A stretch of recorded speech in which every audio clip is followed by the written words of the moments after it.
The only unanimous thing about this election is that Tilden would catch an from Rutherford B. Hayes. You don't fight nobody named Rutherford? That's Yo, who automatic whooped you? loss. Who whooped Rutherford? Gentlemen, today we continue our series on corrupt and contested elections. This week we are going back in time to 1876 at what many historians agree is the most highly contested presidential election in United States history. I'm Mike Templer, hanging out with Tim Updegraff, Professor Sky Moss, and this is History Happened. So let's talk about it. It's 1876. President Grant for the past 8 years. That was a presidency defined by a lot of corruption. You're laughing over there, Sky. What's your takes on President Grant's presidency? Um, yes, a lot of corruption. I think his in-laws are the Dents, D-E-N-T, and he never was offered a horse or a cigar or anything else that he didn't accept. Neither did they. So, yeah, for sure on that. Grant's complicated in ways, but that 15th Amendment, the vote to black men, only came because Grant won by 300,000 votes, I think, against like Horatio Seymour, I believe. But that's the only reason that came about because the Republicans are like, man, we should be winning.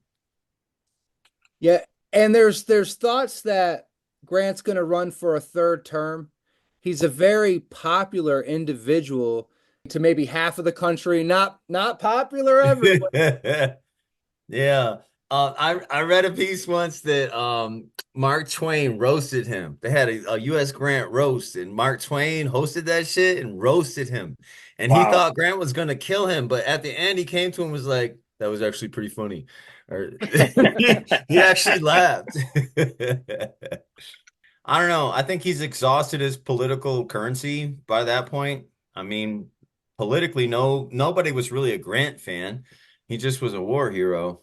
He didn't have Jackson's personality. So I think that's why you see a guy like, again, Horatio Seymour nearly beat him. Grant's not that charismatic or popular across the country. It seems like the Republican primary, there was Rutherford B. Hayes. There was also James Blaine of Maine. But Hayes is from Ohio. If you have nothing going for you politically in life, be born in Ohio.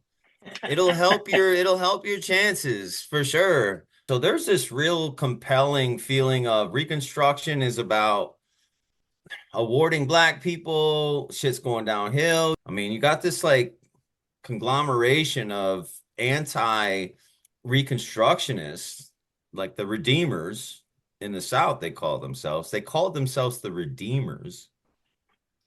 And 1866, Nathan Bedford Forrest breaks out that Ku Klux Klan like 10 years before this election for a reason. We have Rutherford B. Hayes winning the Republican nomination, like you said, from Ohio. But the more interesting thing to me is we had Samuel J. Tilden become the nominee for the Democratic Party, and he's from New York. I find that to be very interesting. New York Democrat. What's up with that? I'm pretty sure that's just what I spoke to. You got this like bifurcation of racism after the war. And so there's a Democrat. You associate the party with Nathan Bedford Forrest and the Klan, and you should because they're the same thing. But now you have New Yorkers who are Democrats and openly, applauding the idea of end Reconstruction, push it back to how it was. This is nothing I support. And again, that election that Grant wins is so close because across the country, there's consternation around the idea of the 13th, 14th, and 15th Amendment. It's not that celebrated a concept, right? So Right. 1865, 7, and 1870, 6 years before this election, there's a lot of people not comfortable with that. And that's what Tilden is. And Tilden's up. I'm not trying to get too far forward. Tilden's a popular candidate. Was it And easier for a Northerner to sell the end of Reconstruction than maybe it would have been for a Southerner to push it to Northerners? oh, Yes. I mean, I believe. Down south, they got what's called scalawags and carpetbaggers, right? Yep.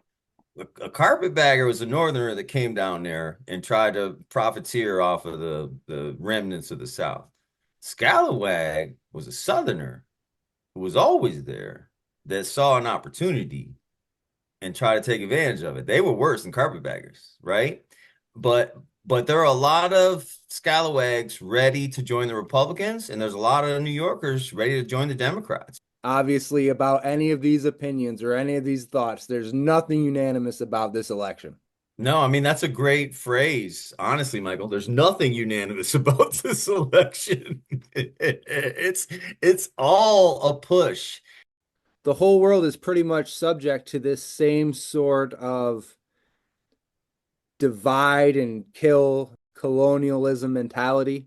To take a look at what's going around the world, Europe is doing what they called the scramble for Africa, where they're starting the groundwork of laying out, cutting, and breaking off Africa Right? into their own properties, Yeah, setting up borders that have nothing to do with geography or culture or religions, yeah. just setting them up in their own little meeting on how they're going to break that up, which is part of the reason why Africa is the way it is today. Yeah, that's the Berlin Conference, 1864, 1865, run Yep. by Otto von Bismarck in the Second Reich. Um, USA was there. We didn't pull anything out of there, but we already had Liberia. But you're right. The rest of them just carved that whole continent up. You can fit three and a half lower 48s inside the continent of Africa. They just carved that whole thing up and do with it, what they see fit going forward. But yeah, it's you're right about like when I teach this era in class, this is like the rise of the empire. I kind of always play that Star Wars music. Like if you don't have an empire moving forward, so the Spanish American War comes in here, like when we get the Philippines, Guam, Puerto Rico, etc. Like if you don't have an empire by 1900, you losing. Excellent point. Proverbial land grab of sorts, just a claim grab, really, where Yes, yes. I mean, all the fact that Leopold can claim the Congo as a corrupt monarch. And then, I mean, he's so murderous. His own country takes it away from him.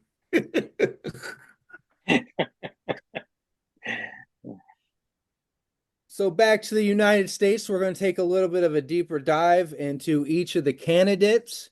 Out of the Republican team from Ohio, Governor Rutherford B. Hayes, VP William A. Wheeler, Congressman from New York. Rutherford B. Hayes, kind of also known as a resident bad, wounded 5 times in the Civil War for the Union side. Yeah, I feel like Republican candidates during what's called the era of forgotten presidents, I'm gonna say like they're all war veterans, starting with Grant. I feel like many of them are Union veterans, the Yep. presidential candidates they run on that side. Yeah. Plus, you got to have a gnarly beard. After Lincoln, could you even be a president without having a beard? I was looking at pictures of Horace Greeley today. He got one of them funny ass cuts and beards, though, son. He ain't got the big beard. He got like the drop off, and then it's kind of naked down there. Also, just throwing this candidate out there in terms of also specifically beard facts is Peter Cooper, the the candidate for the Greenback Party. He had one of those right across the almost like a chin strap that stuck out all the way around. A lot of really exciting, fun new beards in presidential elections here in the 18th. Yeah, Rutherford B. Hayes running on the to eliminate the spoil system. The spoil system was a huge problem with Grant's entire presidency, where they essentially gave political jobs, government jobs to their buddies, their cronies, anyone that kind of helped them out along the way as a favor. And Hayes was running to eliminate that system. that sounds good. Um, I'm not so sure that's how it materialized, but I mean, think about it. He cuts the ultimate spoils to get into the Oval Office. Yeah, and it's funny because he also had to cut a deal with Blaine from Maine to even get the nomination to begin with. So it's just nothing but a trail of horse. But he's from Ohio. I'm telling you. Yeah. Democratic Nominee. nominee Samuel J. Tilden, VP Thomas Hendricks, Indiana governor. Lots of governors. Samuel Tilden's a governor, graduate from Yale, ran under an anti-corruption ticket. They must have really thought that they kind of had that in the bag with the anti-corruption. Grant was nothing but corruption. So how could the Republicans win again? Samuel Tilden had total distance where he could be like, it's the Republican Party is doing this. You got to give us a chance. Yep. We're not your grandpa's Democrats. We're not all from Louisiana. I'm from New York. Yeah, that's horrible and honest. I feel like if they're both running on the idea that it's corruption out here, graft going on, they're right because this is the era where there's no income tax. It's all a tariff system. Everybody's scraping. But the fact is that Hayes and the Republicans have gotten fat off of winning the war. Like they won the war, they ran who they wanted to run, they controlled the budgets. If you're a Confederate, I'm not going to say a former Confederate because there's no such thing. If you're a Confederate sitting in Congress and you watching them spend all that money in the direction of union ideas, union league, etc., you're going to say it's corruption. It's corruption, corruption. Hmm. But it's ultimately about, again, the sectionalism that is still in your mouth. You still got that taste in your mouth. But yeah, he's linked with some interesting Southern racist intellectual circles I for mean, you sure. have to be right. You're the Democratic nominee in Yes. 1876. And you're getting mad support from you're getting mad support from all over. You're a New Yorker and we chose you. Like we really think you're representing our Southern, antebellum ideas. Crazy. Yeah. So Yeah. those two gentlemen are going to go at it for the presidency. But first, we must ask ourselves the most important question you could ask yourself when choosing a ruler is who would win in a fight between Rutherford B. Hayes and Samuel J. Tilden. Hmm. Now, I'm going to throw off the stats and I'm going to ask you guys what you think. Rutherford B. Hayes, 5 foot 10 inches, around 160 to 170 pounds. Tilden, 5 foot 8 inches, so shorter by 2 inches, and is estimated to be about 150 pounds. So he was coming in short and he was coming in light.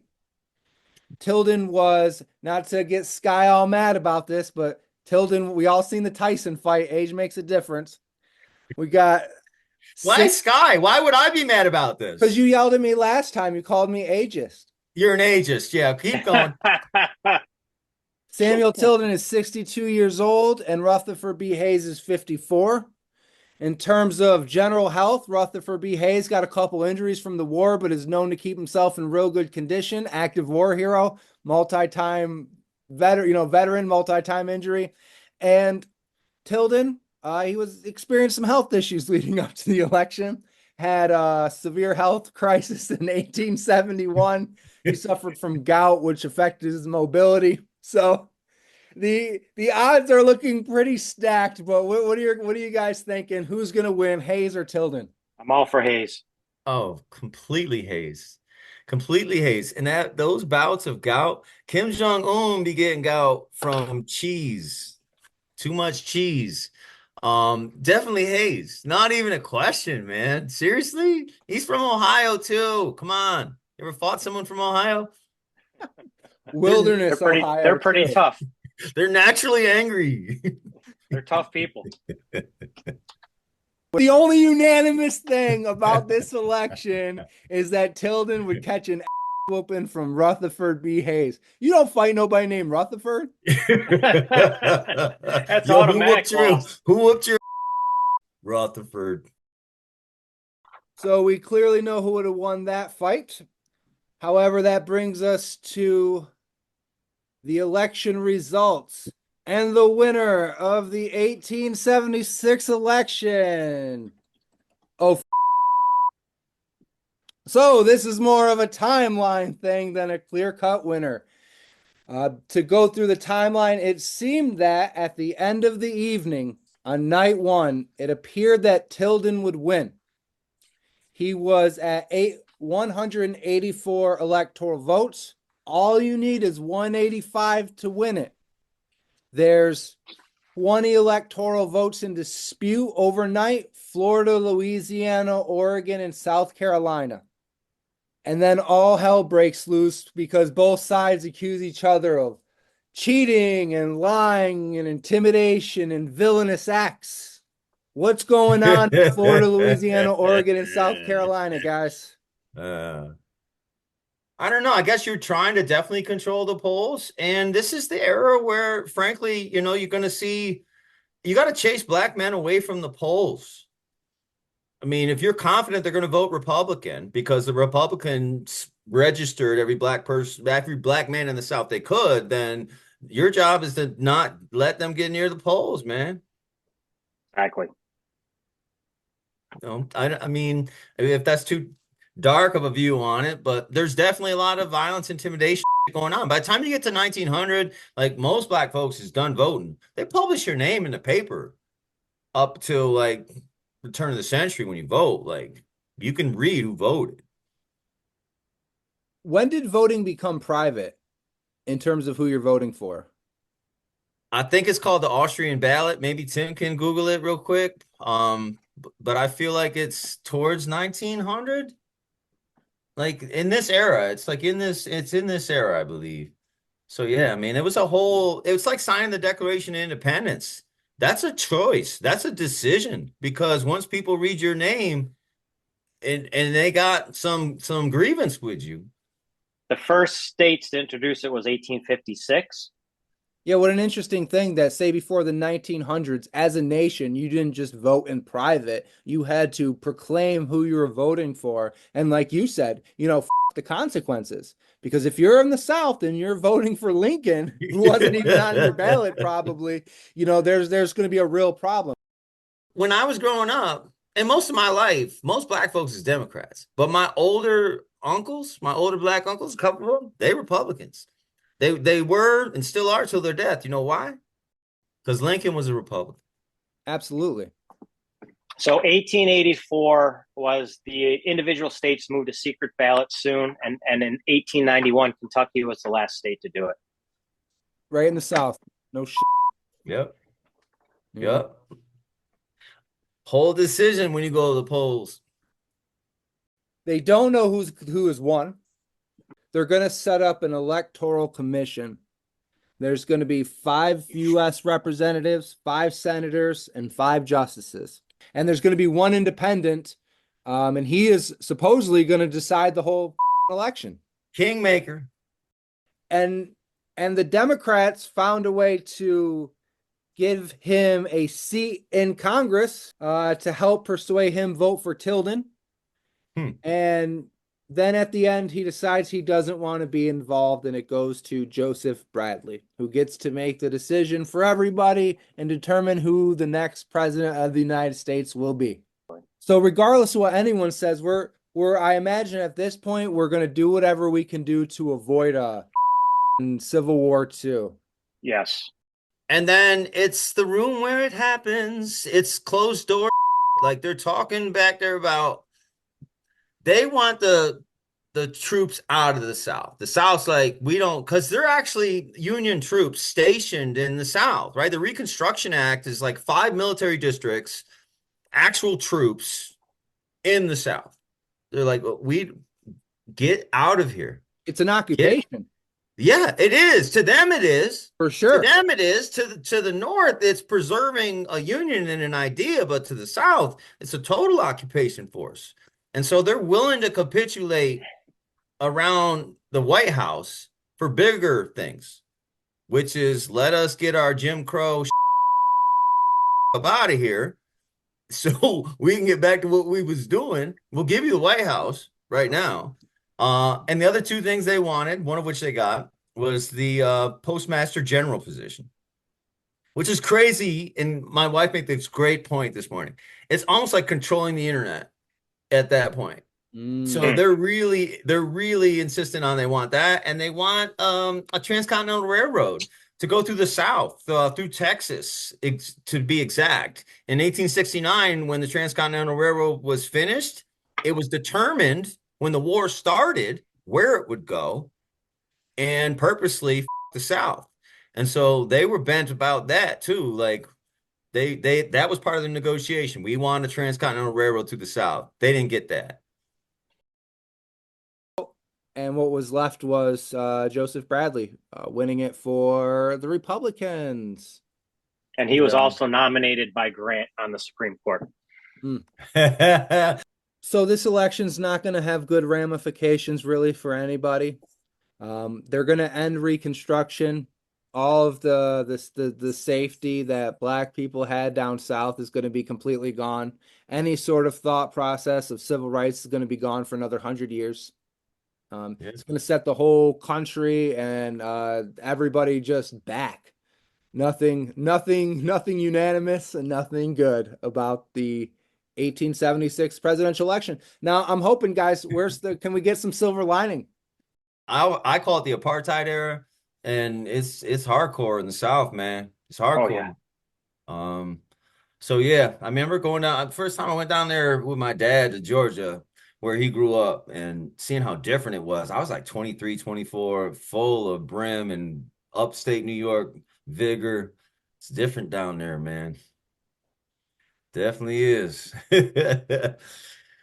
Definitely is. But silver lining in this election, I got some. The fact that it was completely corrupt, controversial, probably illegal, and still no war occurred. Like they figured it out and moved forward, right? There's going to be another election in 4 more years. We'll keep it moving. I don't know. There's been elections so close that it was controversial, but we moved on. And that's what the loyal opposition and, peaceful turnover of power is about, man. Exactly.